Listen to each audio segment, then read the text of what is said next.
Hello and welcome into FedExForum. Avery, Braxton hanging out with Clayton, Collier. We're getting ready for the Memphis Grizzlies taking on the Chicago Bulls tonight. Clayton, how you feeling today, buddy? I'm feeling pretty good. You know, the Grizzlies obviously losers of 8 of their last 9. Not so great, but coming in right now, I think they were 7.5-point favorites starting for this one. Chicago Bulls, typically a pretty solid matchup, only playing about 500 ball right now. Obviously, don't have Lonzo Ball, still managing without their starting point guard to play around 500. I think they might be a game underneath, but either way, looking forward to this one. Yeah, I think the Memphis Grizzlies are definitely in a spot where they are, like you said, they've lost 8 of their last 9 today. Really a chance to get a get-back game and get back right on that right side of the win-loss column. And when we've seen them, they've actually, this is a Chicago Bulls team that they've beaten several times in the past. They've actually won the last 4 matchups. And so I think that's the really good news. If you're a Grizzlies fan, you're looking at this one, this is the one they got to get right in order to get back kind of on that right side of the win column and what we've seen in the past. Yeah, well, the Grizzlies trying to get right in a lot of different ways right now. Obviously, as we mentioned, losing 8 of your last 9, not great. Some of these off-court incidents haven't been great either. Avery just overall trying to right the ship here, and a good opportunity tonight at FedExForum, where they've only lost, I think it was 4 games so far this season, maybe 5 now after the last loss. But nonetheless, still, they protect home court well. Chance to do it tonight. Yeah, the Grizzlies are 21-5 at home, and before the loss just this weekend, they were actually on track to set a record in FedExForum for home wins and home win percentage. So this is a place they feel very comfortable. I think the way the Grizzlies respond to the fans at home is kind of the way they respond to everybody else. I think they really like being in here, and I think it's going to be a good chance. I think what they're really going to have to worry about, there is no Steven Adams tonight. He's still worried getting back from that PCL strain in his knee. The Chicago Bulls have 2 really, really strong rebounders, Nikola Vucevic and Andre Drummond. I think that's really going to be a point of emphasis tonight is crashing on the glass. Yeah, and he's been a Grizzly killer as well, so it's been tough for them. Overall, just trying to get the rebounding game going without Steven Adams has been the challenge for them. Xavier Tillman has had inspired minutes in his absence, but overall, I mean, Taylor Jenkins said it, you can't replicate what he does for them in a lot of different ways, and we've been seeing that. Nonetheless, this is a game that you got to get. You absolutely have to get it. And I think when you talk about Steven Adams, they're missing him, like you said, not just on the glass. They miss him setting screens.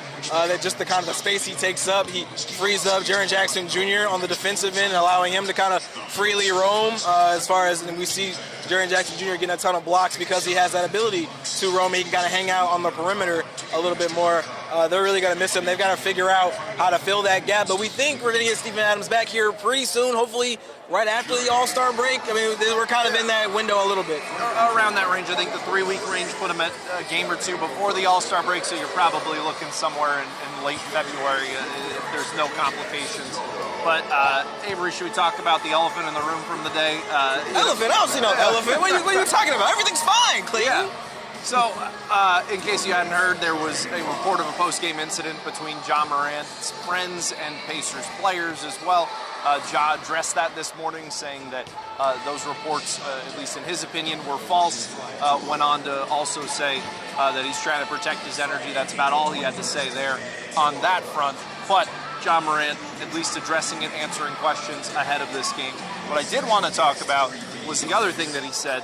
He reiterated that he believes that the Grizzlies are the most hated team in the NBA, which maybe a while ago you thought may have been a stretch, but the way it's been trending with some of these on-court scuffles, kind of the things being said about them from other teams after games as well, it's starting to trend that way, wouldn't you say? Well, I think the problem with all that is that there's repeated incidents, right? Right. You have the scuffle with very, very public figures too. When you fight with Shannon Sharp at a Lakers game, you're going to draw a little bit of attention. And that's maybe one fan base you don't want the ire of. The Cleveland Cavaliers, you see Dylan Brooks hit another player in his manhood. I mean, you're going to draw eyes. You can't do that. And nobody's going to say Dylan Brooks is a dirty player. I think the Grizzlies are a dirty team by any means of the imagination, but they are kind of becoming the villains of the NBA a little bit. They're going to start drawing eyes because when you talk as much as they do, and you're as brash and braggadocious as they are, sometimes you're going to draw those eyes. And I think one thing that Taylor Jenkins said in his pregame availability today was that we've got to start backing up the talk. You got to walk the walk as much as we talk the talk. And during this losing stretch, they haven't really walked that walk. And I think what we're going to see tonight is them trying to walk that walk again, getting on the right side of the win column, They do really well in the third quarter of games. It's been the fourth quarter. It's been closing games that's been rough. That Toronto Raptors game they lost just this past weekend, they had a 15-point lead. So closing games is really going to become a point of emphasis. It is, and also, we talk about all the trash the Grizzlies talk during games and everything. They back it up, in these regular season contests more often than not. But then you see what we have here, losers of 8 of their last 9. This is about as tough of a stretch, if not the toughest stretch, that we've seen in Ja Morant's career. So when the losses aren't coming and the talking's still happening, that's where you're going to start to see some of that blowback start to pile up, and that's now what we've seen. All that said, winning cures a whole lot, and for a win tonight against the Chicago Bulls would go a long way towards moving this conversation forward from off-court things on to actual basketball, getting the Grizzlies back into shape here. It's pretty much at this point what we've seen. It's survive here until you get Steven Adams back, if that has exposed anything for him. I think I agree. I think the Grizzlies, I think Ja actually put it the right way when he had his availability this morning. He kind of said, we're not stressed. The Grizzlies themselves are not stressed. They recognize they are in a losing stretch. It's kind of everybody else that seems stressed right now. Maybe the fans a little stressed. Grizzlies Twitter, you guys are stressed. I can understand why, for sure. But the team is not stressed. They obviously kind of emphasize they do the same things every day. It's about trusting the work that they put in. And I think eventually you're going to see that show up on the court again. This is the same team that won 11 games in a row. Brandon Clark kind of put it interesting. He's like, man, it's hard to lead.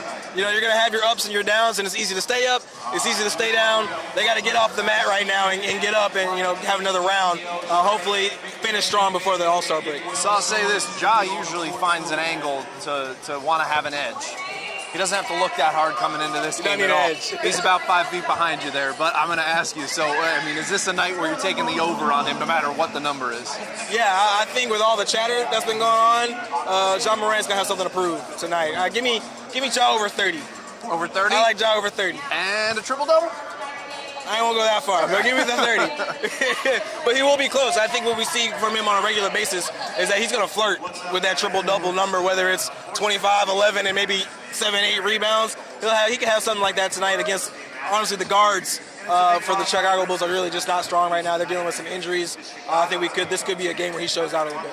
Now, before we go, this is also the last game that we will see the Grizzlies play before the trade deadline. How different does this team look when they host Minnesota on Friday? I think it probably looks the same. If I'm being honest, I think there are deficiencies that the front office recognizes, but I think unless they get that one player that they kind of been identifying, I don't know that they make any kind of dramatic move. Maybe bring in a shooter, but if that happens, I can see it being like a 2-for-1, and maybe you have a roster spot that's open as well. Now, obviously, the price on OG Anunoby is very high right now. There's been a lot of talk that it might take 3 first-round picks along with some young guys to try and get him. Does that price drop before Thursday, where the Grizzlies may be interested? Do they do it anyway? I personally think that we're looking at more of an around-the-edges move, whether that is a Malik Beasley, we've talked a lot about this past week, whether that is, an Alex Caruso who's on the other side of the court over here. That's probably where the Grizzlies are more at. From everything we've heard, it sounds like they are not as motivated to make moves as maybe the rest of the league kind of thinks they should be. But either way, we'll see on Friday what they look like. Yeah, I don't see a Kyrie Irving level trade coming. I think they like their core 4, quite honestly. I think the Jaren Jackson Jr., Desmond Bane, Ja Morant, Dylan Brooks, I think they like that core. I think what will happen is maybe they move some of these younger guys, maybe Danny Green, who has $10 million on his contract. They find somebody who can shoot the basketball and really help. And that'll definitely help them come playoff time. I agree. Well, we'll tell you all about it coming up at 10 o'clock. In the meantime, this one tips off at 7 p.m. Thank you so much for watching.